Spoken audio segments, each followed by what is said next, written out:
Assalamualaikum warahmatullahi wabarakatuh.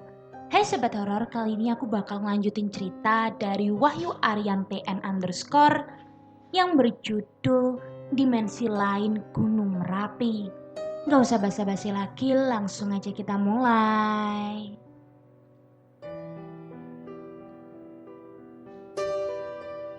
Saat hampir sampai tenda, langkahku terhenti. Aku melihat sosok hitam besar yang aku lihat saat tersesat semalam.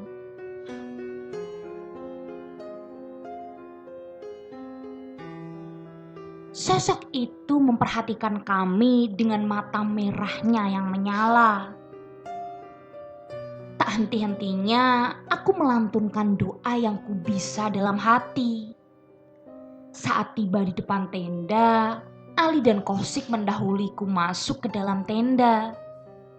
"Bocah sialan," ucapku ke mereka. Perlahan aku masuk ke dalam tenda agar lekas lepas dari situasi ini. Astagfirullahalazim, astagfirullahalazim. Aku mendengar Kosim tak henti-hentinya beristighfar. Aku melihat Ali langsung minum di dalam tenda. Kami bertiga masih belum percaya dengan apa yang kami lihat tadi di luar tenda. Mie instan yang kubeli barusan, aku simpan di dalam tas dan kuberi tanda agar tak tertukar saat aku akan memasaknya pagi nanti.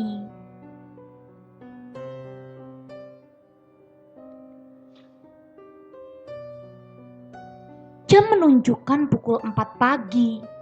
Suara gamelan dan gemuruh keramaian masih menyertai kami bertiga.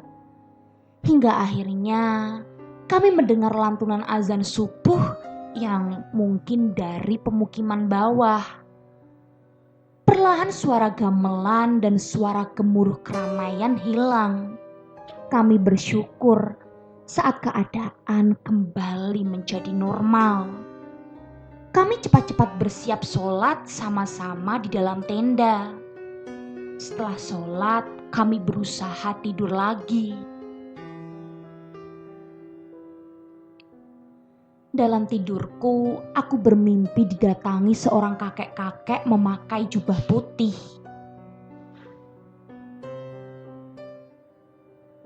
Di situ ia mengatakan ingin menuntunku. Ia berpesan dan memintaku lekas turun sebelum gelap tiba. Jam 8 aku bangun. Kulihat pintu tenda sudah terbuka. Ternyata Ali dan Kosim sedang masak di depan tenda. Pagi itu kami lewati selayaknya pendaki pada umumnya. "Submit nggak?" tanya Kosim. "Sudah, nggak usah, turun aja ya," ajakku. "Iya, turun aja, turun ya Sim," jawab Ali yang juga minta langsung turun. "Ya sudah, kita turun saja, firasatku juga tidak enak," ucap Kosim. Aku lega saat Ali dan Kosim satu suara denganku untuk langsung turun gunung setelah ini. Kami membuat susu hangat, masak mie instan dan sosis pagi itu. "Mie yang tadi beli gimana, Ed?" tanya Ali menanyakan mie instan yang kami beli di pasar tadi. "Gak usah dimasak, aku bawa turun aja. Aku takut ada apa-apa jika kita memakannya," jawabku. Setelah makan, kami langsung packing bersiap turun. Aku lihat beberapa pendaki submit ke puncak dan ada yang hanya di tenda. Aku bingung dan menyimpan tanya dengan kejadian semalam. Apakah pendaki yang lain juga merasakan kejadian yang kami alami semalam? Sebelum turun gunung, kami bertiga berdoa bersama. Saat turun aku paling depan, sementara Kosim di belakang dan Ali di tengah. Kami turun dengan sangat hati-hati setelah banyak hal-hal terjadi menimpa kami. Semua kembali normal. Rasa-rasanya setelah kejadian semalam, sejak aku yang disesatkan hingga kejadian pasar semalam, aku menjadi peka dengan keberadaan-keberadaan makhluk gaib di sekitarku. Saat memasuki pos 1, kami disambut dengan bau busuk hingga Kosim hampir muntah karena saking busuknya bau itu. "Bau apa ini?" tanya Ali. Aku coba cek keadaan sekitar. Ternyata ada setan berkuncung yang berdiri di antara semak-semak siang-siang bolong seperti ini. "Hati-hati, lihat itu, ada pocong berdiri di sana. Pantas aja bau gini," ucapku sambil menunjuk ke arah semak-semak. Wajahnya hitam gosong, ada nanah mengalir di sekitar wajahnya. Aneh sekali, ada setan siang-siang seperti ini. Oh iya, lupa. Aku turun gunung jam 10 pagi. Saat turun, kami hanya menemui 2 rombongan pendaki di antara pos 1 dan pos 2. Singkat cerita, kami tiba di base camp pendakian. Kami merebahkan badan untuk beristirahat sejenak. Kami bersyukur karena sudah tiba di base camp dengan selamat. Kami tiba di bawah kurang lebih pukul 14.00. Aku langsung mandi membersihkan badan. Selesai mandi, aku lihat ada yang berbeda dengan Kosim. Aku lihat Kosim duduk di luar di tepi jalan. Tatapannya tak lepas dari Merapi. Saat ku panggil, ia tak sedikit pun menoleh. "Sim, kamu kenapa?" tanyaku sambil menghampiri dan menepuk pundaknya. "Aku didatengin sama anak kecil yang di pasar tadi, Ed. Aku diajak main ke sana lagi," jawab Kosim. Aku terkejut dengan jawaban Kosim. Saat itu juga aku ajak Kosim ke dalam lagi. Aku minta Ali dan Kosim segera berkemas dan pulang ke rumah.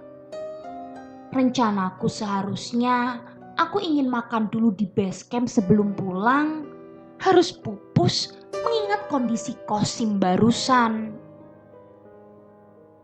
Singkat cerita, kami sampai di rumah kami masing-masing dengan selamat. Esok paginya badanku terasa kurang sehat.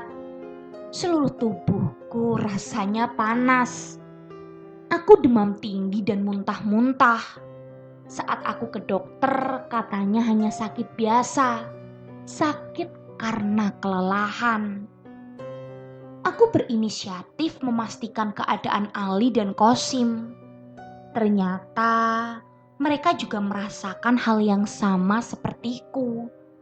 Mereka berdua sakit panas, demam tinggi. Mungkin kalau kata orang Jawa sawanen. Yang ku tahu sawanen adalah reaksi tubuh setelah ketemu hal-hal gaib. Biasanya orang tersebut akan jatuh sakit. Kami bertiga saling berkomunikasi lewat pesan di HP. Kami saling memberi saran selain menggunakan obat, agar setelah ini kami perbanyak lagi ibadah dan berdoa agar badan kami lekas sehat. Beberapa hari setelahnya, kami bertiga kembali sehat dan beraktivitas seperti biasanya. Pesan yang ingin aku sampaikan adalah, selain fisik, mental adalah hal utama dalam mendaki. Sekuat apapun fisikmu, jika mendaki tidak disertai dengan mental, kalian tidak akan tahu apa yang akan dilakukan jika menemui hal-hal yang di luar nalar. Percaya kepada Allah Subhanahu wa Ta'ala, adalah hal yang utama. Beribadah dimanapun kita berada sudah menjadi kewajiban. Dan berdoa adalah cara manusia berkomunikasi dengan penciptanya. Saat di gunung, jangan lepas dari Allah Subhanahu wa Ta'ala. Jangan lalai dalam beribadah dan jangan berhenti dalam doa. Jika semua itu sudah kita genggam, insya Allah kita akan dilindungi dimanapun kita berada. Aku yang sebelumnya belum pernah dihadapkan dengan masalah seperti ini, hanya bisa menjadikan ini semua pelajaran agar aku semakin didekatkan dengan Sang Kuasa. Ingat, setinggi apapun kita berdiri, kita harus tetap bersifat tanah.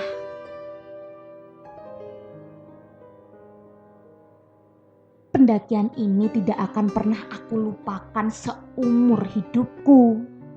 Jika ada kesempatan lagi, aku ingin kembali mendaki ke Gunung Merapi. Oh iya, ada yang kelupaan. Kalian pasti penasaran kan? Dengan mie yang aku beli di pasar di atas Gunung Merapi. Setibanya kami di rumah masing-masing, aku teringat dengan 2 mie instan yang kubeli di pasar Bubrah. Aku terkejut karena yang kudapati hanya 2 batu dan beberapa daun yang entah daun pohon apa, aku sendiri tidak tahu.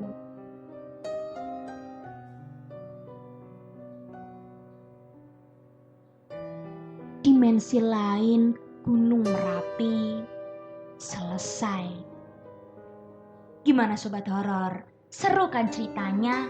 Kalau gitu tunggu cerita-cerita menarik lainnya dan jangan lupa nyalakan lonceng notifikasinya.